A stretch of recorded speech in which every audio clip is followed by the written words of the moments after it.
नमस्कार, आप देख रहे हैं IBC 24 good morning Madhya Pradesh में आप सभी का बहुत बहुत स्वागत है। मैं हूं आप सभी के साथ रचना नितेश। यानी मध्य प्रदेश की हर छोटी बड़ी खबरों से इस बुलेटिन में आपको करेंगे अपडेट, लेकिन सबसे पहले एक नजर अब तक की सुर्खियों पर।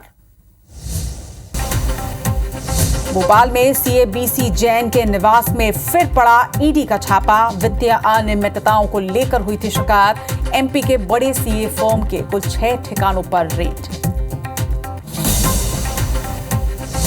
भोपाल में अंगदान के लिए बनाए गए 2 ग्रीन कॉरिडोर। निजी अस्पताल से एम्स तक बना एक कॉरिडोर, दूसरा इंदौर के लिए बनाया गया।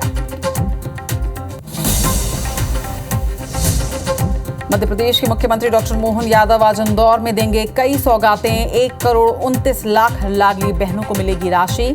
दिव्यांगों को वितरित करेंगे लैपटॉप समेत कई उपकरण। आज इंदौर में बनेगा तलवारबाजी का वर्ल्ड रिकॉर्ड। एक साथ 5,000 महिलाएं चलाएंगी तलवार। शौर्यवीर कार्यक्रम में मुख्यमंत्री डॉक्टर मोहन यादव भी होंगे शामिल।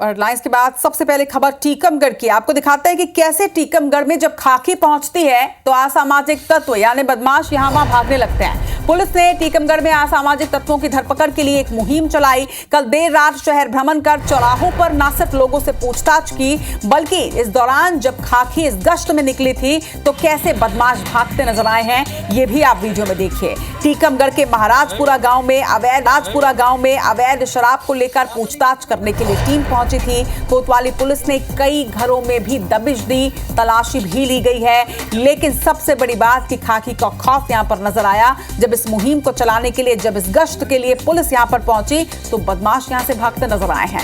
एक्शन में आप पुलिस है। शैलेंद्र हमारे संवाददाता हमारे साथ जुड़ रहे हैं। शैलेंद्र, साफ तौर पर महाराजपुरा गांव में अब खाकी का खौफ नजर आ रहा है। जी बिल्कुल, और इसका कारण ये है कि कल जो वहाँ महाराजपुरा गांव की महिलाएं थी, वो करीब 50 से ज्यादा महिलाएं कल SP दफ्तर पहुंची थी और उन्होंने अवैध शराब के विक्रय को लेकर उन्होंने अपनी नाराजगी जताई थी। और उसके बाद उन्होंने कलेक्ट्रेट में प्रदर्शन किया था और उसके बाद केंद्रीय मंत्री डॉक्टर वीरेंद्र कुमार के बंगले पर भी महिलाएं गई थी और उन्होंने कहा था कि गांव में लंबे समय से अवैध शराब का विक्रय हो रहा है, जिससे छोटे छोटे बच्चे भी अब नशे की गिरफ्त में आ गए हैं। पूरा गांव परेशान है, महिलाएं परेशान है, जिसको लेकर कल प्रदर्शन हुआ था। और उसके बाद पुलिस एक्शन में आई और देर रात पुलिस ने कई ठिकानों पर दबिश दी है और अवैध शराब वालों के खिलाफ कार्रवाई की गई है। क्या पुलिस की ये गश्त, ये पेट्रोलिंग आज भी जारी रहेगी? जी बिल्कुल, कोतवाली थाना प्रभारी का कहना है कि शहर में भी कई ऐसे चौराहे हैं, प्रमुख रास्ते हैं जहां पर देर रात तक लोग खड़े रहते हैं। तो ऐसे लोगों के खिलाफ लगातार अभियान जारी रहेगा, जिससे कि लोगों में शांति और सुरक्षा का माहौल पैदा हो सके। जी, तमाम जानकारी के लिए आपका बहुत शुक्रिया शैलेंद्र। तो हमारे संवाददाता शैलेंद्र द्विवेदी ने जानकारी दी कि ये मुहिम जो है ये आज भी जारी रहेगी और निश्चित तौर पर इस तरह की मुहिम से न सिर्फ बदमाशों का आतंक कम होता है, बल्कि खाकी का खौफ भी लोगों के बीच बना और उसके साथ ही लोग अपनी सुरक्षा को लेकर बिल्कुल आश्वस्त होते हैं। और टीकमगढ़ के बाद रुख करते हैं सिंगरौली की ओर, जहां पर मुख्य नगर परिषद अधिकारी के घर पर हमला किया गया। बताया जा रहा है कि 3 बदमाश बाइक में सवार होकर पहुंचे और लाठी डंडों से हमला किया गया।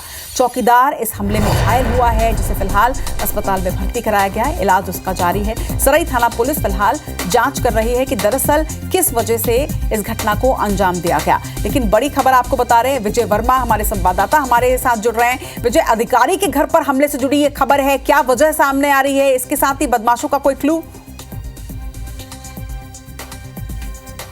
गिर गया बावजूद अभी तक सराय पुलिस किसी तय पर सामने नहीं पहुंच पाई है कि आखिर वजह क्या थी, मारपीट हुई है।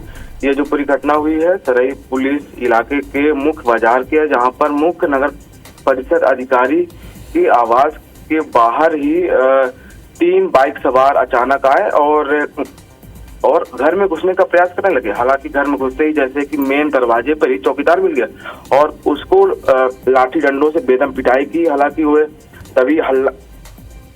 तभी मतलब आवाज आई। इसके बाद उन्होंने वहां पर भाग गए और मौके पर पुलिस भी पहुंची है और जांच कर रही थी। क्या आरोपियों की पहचान हो पाई है विजय? अभी इस पूरे मामले को लेकर जब वहाँ के स्थानीय टीआई से बात की गई तो उनका साफ तौर पर कहना था कि जल्द ही आरोपी को गिरफ्तार कर ली जाए। हालांकि अभी तक किसी से भी पूछताछ नहीं हुई। जी चलिए, खबर पर नजर बनाकर रखिएगा। फिलहाल तमाम जानकारी के लिए आपका शुक्रिया।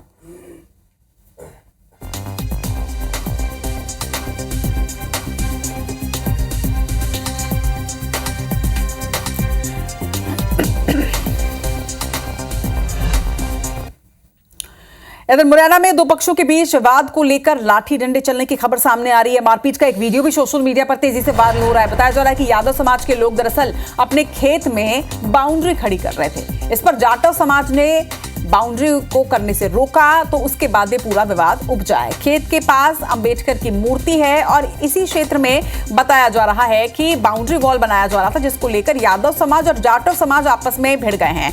दरअसल जाटव समाज के लोगों ने इस मूर्ति की स्थापना की है। सिविल लाइन थाना क्षेत्र के मुरैना गांव का ये पूरा मामला बताया जा रहा है।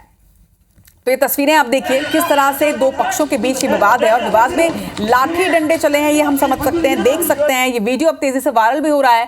आपको बता दें कि मुरैना की ये तस्वीर है, ये खबर है, जहां पर खेत में बाउंड्री को लेकर दरअसल पूरा विवाद उपजा, जिसके बाद यादव समाज और जाटव समाज के बीच ये परेशानी हुई है। दरअसल जाटव समाज के लोगों ने यहाँ पर अंबेडकर की मूर्ति स्थापित की है और इसी के पास बाउंड्री बनाया जा रहा था। लेकिन इस बात को लेकर जिस तरह से दोनों पक्षों के बीच विवाद हुआ है, ये तस्वीरें अब वायरल हो रही है। सत्येंद्र तोमर इस वक्त मुरैना में उसी जगह से हमारे साथ जुड़ रहे हैं। सत्येंद्र, इस वक्त स्थिति क्या है, क्योंकि दो समाजों के बीच कल देर रात जिस तरह से विवाद उत्पन्न हुआ था, क्या किसी भी पक्ष ने अब तक शिकायत दर्ज कराई है?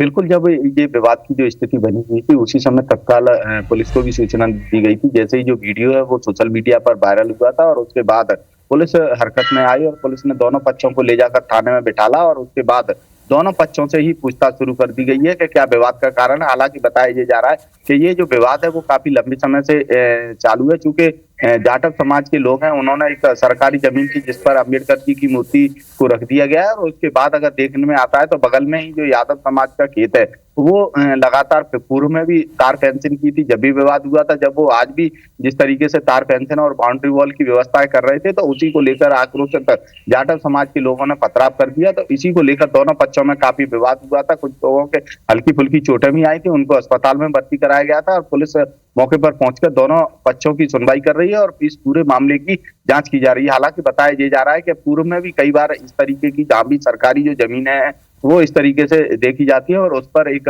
अम्बेडकर जी की पत्थर नुमा एक मूर्ति रख दी जाती है, जिससे ऐसा लगता है कि जो सरकारी जमीनों पर है उन पर कहीं ना कहीं निगाह है और अगर इस तरीके से जो मंदिर का निर्माण कराना है तो एक भव्य मंदिर अम्बेडकर जी का बनाया जाए। इस तरीके के यादव समाज के लोगों का भी कहना है कि अगर मंदिर बनाना है तो एक भव्य मंदिर बनाया जाए, लेकिन जिस तरीके से छोटे छोटे पत्थरों के जो टुकड़े हैं उनको रखकर कहीं ना कहीं अम्बेडकर जी का वो फोटो उस पर चिपकाया जाता है, तो ये कहीं ना कहीं विवाद की स्थिति। और जो जमीनें हैं या तो सरकारी जमीन है या प्राइवेट जो लोगों की जमीन है उन पर कब्जे किए जा रहे हैं इसको आधार बनाकर। तो इसको लेकर भी पूर्व में भी कई बार पुलिस और प्रशासन से शिकायतें की गई हैं, कई बार इसकी जांचें भी हुई हैं और हाईकोर्ट से कई बार आदेश होने के बाद भी अम्बेडकर की जो मूर्ति लगी गई है वो भी नहीं हटाई जाती है और विवाद जैसी स्थिति बनती है।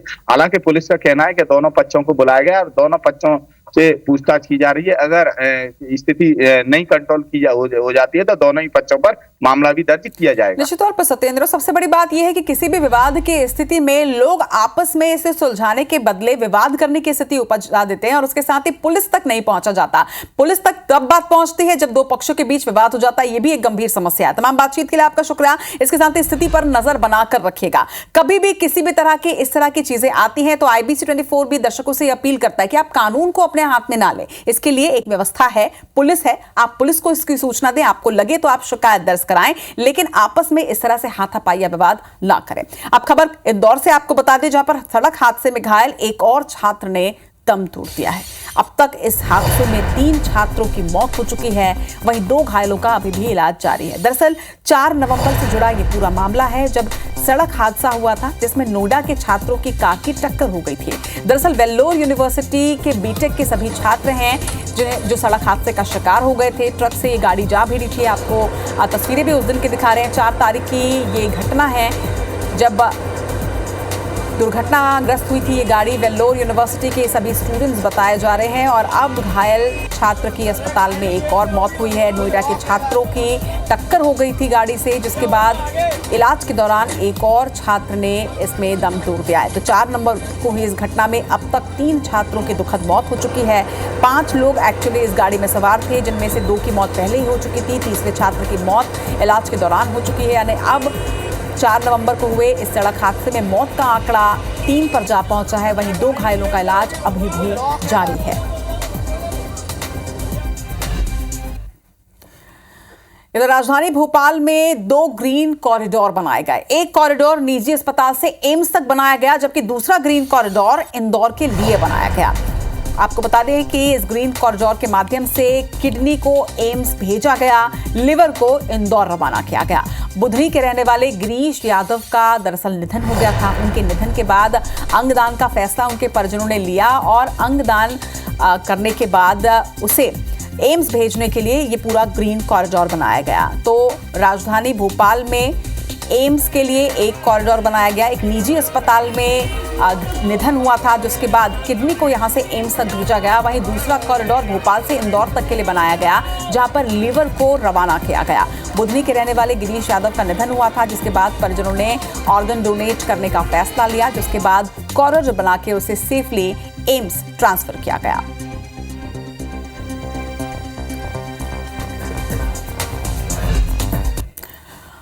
और भोपाल के हनी ट्रैप केस में एक बड़ा खुलासा हुआ है। आपको अपडेट दे दें, आरोपी दोनों बहनों के मोबाइल से कई आपत्तिजनक वीडियो मिले हैं। शहर के कई हाई प्रोफाइल कारोबारियों के नंबर और फोटोग्राफ्स इनकी गैलरी में सेव थे। दोनों बहनों के पास से 6 से ज्यादा मोबाइल सिम भी मिले हैं।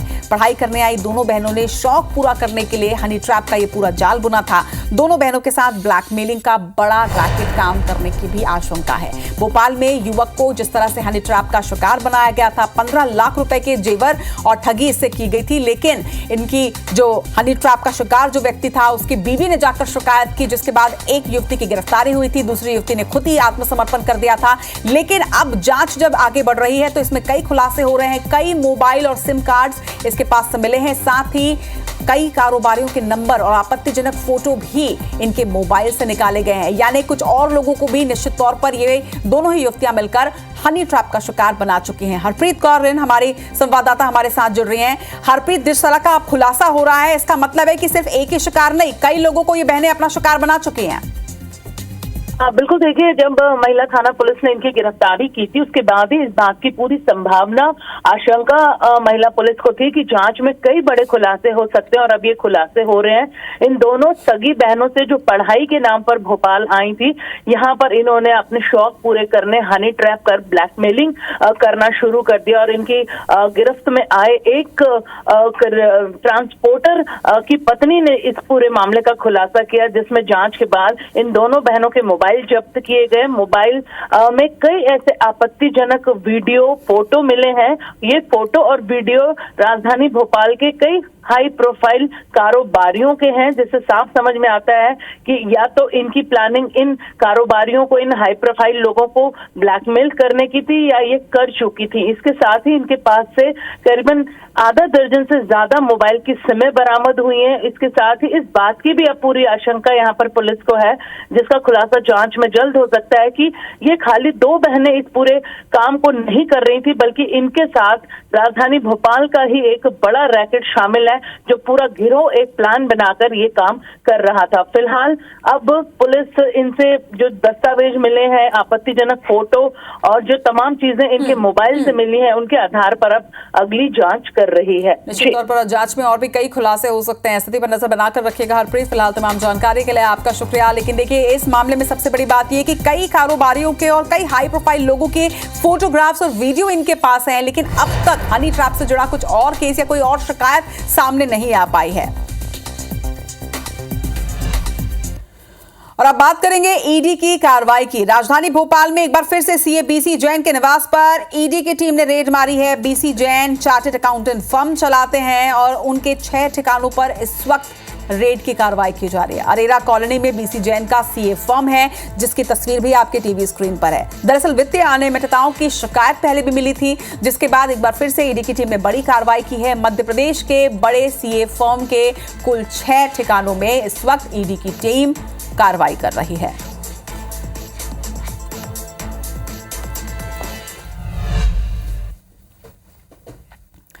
इधर मध्य प्रदेश के मुख्यमंत्री डॉक्टर मोहन यादव आज इंदौर के दौरे पर रहने वाले हैं और इस दौरान मध्य प्रदेश की लाडली बहनों को बड़ी सौगात मिलने जा रही है। आपको बता दें कि 1 करोड़ 29 लाख बहनों को लाडली बहना योजना की राशि आज ट्रांसफर की जाएगी, यानी 1250 रुपए 1 करोड़ 29 लाख महिलाओं के खाते में सीधे मुख्यमंत्री ट्रांसफर करने जा रहे हैं। दिव्यांगों को लैपटॉप, मोटरेड ट्राईसाइकिल भी आज वितरित की जाएगी। 450 से अधिक दिव्यांगों को आज मोटरेड ट्राईसाइकिल वितरण कार्यक्रम भी रखा गया है। तो बहनों को बड़ी सौगात आज मिलने वाली है। इंदौर के दौरे पर मध्य प्रदेश के मुख्यमंत्री डॉक्टर मोहन यादव रहने वाले हैं। इस दौरान 1250 रुपए की ये राशि लाडली बहनों के खाते में ट्रांसफर की जाएगी। 1 करोड़ 29 लाख लाडली बहनों के खाते में आज ये सौगात जाएगी। इसके साथ ही दिव्यांग बहनों को आज ट्राईसाइकिल का वितरण भी इसी कार्यक्रम के माध्यम से मुख्यमंत्री डॉक्टर मोहन यादव करने वाले हैं। तो 1 दिवसीय इंदौर दौरे पर आज मुख्यमंत्री रहने वाले हैं और इस दौरान लाडली बहनों को बड़ी सौगात वो देने जा रहे हैं।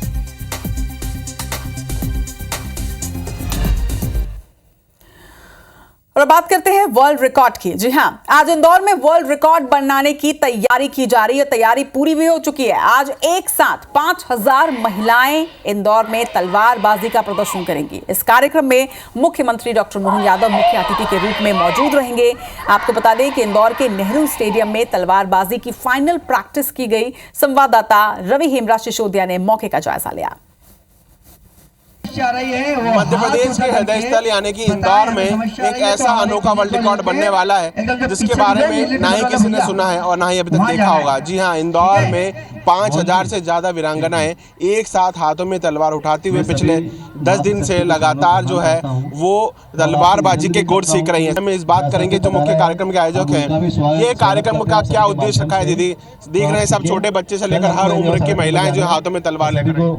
देखिए, अभी समाज में जिस तरह की घटनाएं महिलाओं बालिकाओं के साथ लगातार होते आ रही है वो सभी जानते हैं, चाहे दिल्ली का निर्भया कांड हो या कलकत्ता में हुआ हादसा या श्रद्धा मर्डर केस हो, और ऐसी बहुत सारी घटनाएं हैं जो हम तक पहुंच भी नहीं पाती है। तो हमें लगा कि क्यों ना हम ऐसा करें कि हर नारी को ही हम लक्ष्मीबाई बना दें, और उसी के लिए हमने सॉरी वीरा नाम का ये अभियान चालू किया। 1 महीना हम लोगों को हो गया है पूरा, और 1 महीने से लगातार प्रशिक्षण बच्चियां ले रही है यहाँ पर। गृहिणी जो अपने संभालती है अपना परिवार को, अब आज यहाँ तलवार संभालते होने जा रहे हैं।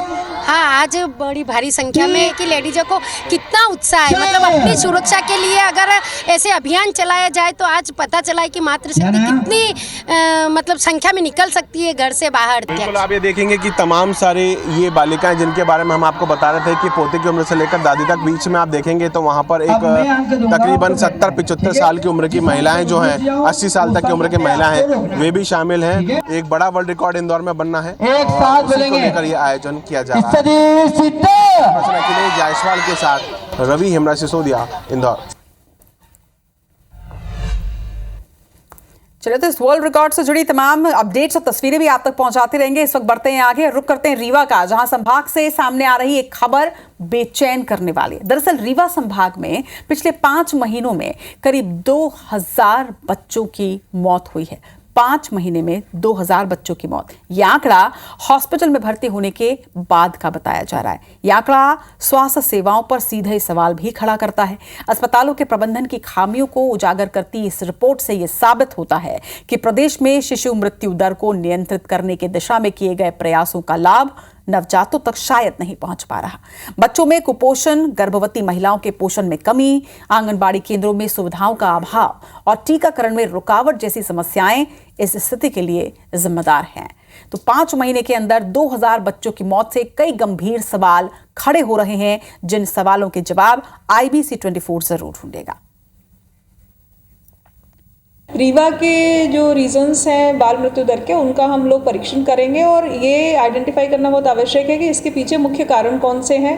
कोई अपना ऐसा क्षेत्र विशेष है जहाँ पर इस तरीके की संख्या ज़्यादा बढ़ी हुई है, तो उसको लेकर के फिर उसके अनुसार ही रणनीति बनाई जाएगी। इधर इंदौर में भी शहरवासी लगातार जानवरों के शिकार हो रहे हैं। अक्टूबर के महीने में लगभग 3,388 लोग लाल अस्पताल में इलाज कराने के लिए पहुंचे। अस्पताल के इंचार्ज डॉक्टर आशुतोष शर्मा का कहना है कि पिछले दिनों आवारा कुत्तों, बिल्लियों, बंदरों, चूहों, सांपों और अज्ञात कीड़ों के काटने के केसेस अचानक बढ़े हैं। जिन्हें लार वाले जानवरों ने काटा था उन्हें एंटी रैबिस, और जिन्हें बिना लार वाले जीव जंतुओं और कीड़ों ने काटा उन्हें एंटी एलर्जी के इंजेक्शन लगाए जा रहे हैं। जिन मरीजों को इंजेक्शन लगाए गए हैं उनमें 106 लोगों को बिल्लियों ने, 72 लोगों को चूहों ने और 20 लोगों को बंदरों ने घायल किया था।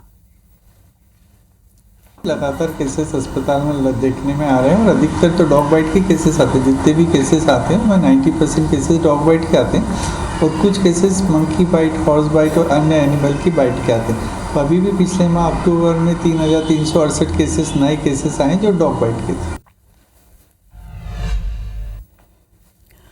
और बात करते हैं मध्य प्रदेश के मौसम की। मध्य प्रदेश में इस दिनों मौसम खुला हुआ नजर आ रहा है। मौसम वैज्ञानिकों के अनुसार आने वाले एक हफ्ते तक ऐसा ही मौसम बने रहने की संभावना है। इस साल एक पुराना ट्रेंड टूटने के भी आसार जताए जा रहे हैं। हर बार ठंड नॉर्थ की तरफ से प्रदेश में एंटर करती थी, लेकिन इस साल ठंड ईस्ट से एंट्री ले सकती है। इस बीच राजधानी के तापमान की बात करें तो अधिकतम तापमान 32 डिग्री सेल्सियस और न्यूनतम तापमान 16 डिग्री सेल्सियस के आसपास रिकॉर्ड किया गया है। पिछले दिनों के मुकाबले राजधानी के तापमान में 1 डिग्री की बढ़त दर्ज की गई है। वहीं प्रदेश में सबसे न्यूनतम तापमान पचमढ़ी में 11.8 डिग्री सेल्सियस और अमरकंटक में 14.1 डिग्री सेल्सियस दर्ज किया गया।